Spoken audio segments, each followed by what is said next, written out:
దేశమంతా పాదయాత్ర చేయాలన్న ఆకాంక్షతో ముందుకెళ్తున్నాడు ఓ యువకుడు. విజయవాడకు చెందిన నగేష్ ఆల్ ఇండియా వాక్ చేస్తున్నాడు.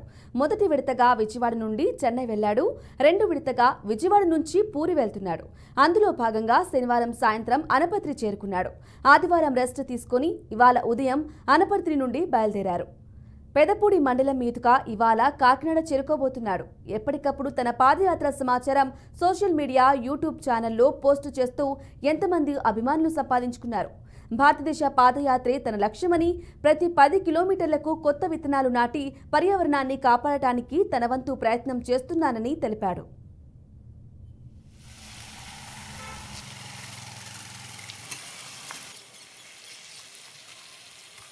అయితే పార్ట్ 1 గుంటూరు టు చెన్నై నడిచాను 420 కిలోమీటర్లు. అది కూడా ఏంటంటే ప్రూఫులతో నడిచాను. ప్రజెంట్ అయితే నేను పార్ట్ 2 చేస్తున్నాను. పార్ట్ 2లో మనమైతే అనపర్తికి వచ్చాం. మొన్న నైట్ వచ్చాం.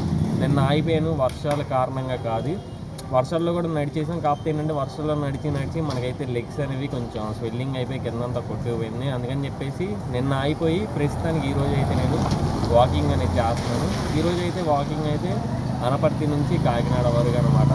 సో మెయిన్ మోటో ఏంట్రా అంటే మనది ఎందుకు నడుస్తున్నామని కాకుండా మనం ఏంటి నడిచే ప్రతి 10 కిలోమీటర్లకి మనకు తోచినంత సీట్స్ అనేవి వేస్తూ ఉన్నాం అనమాట.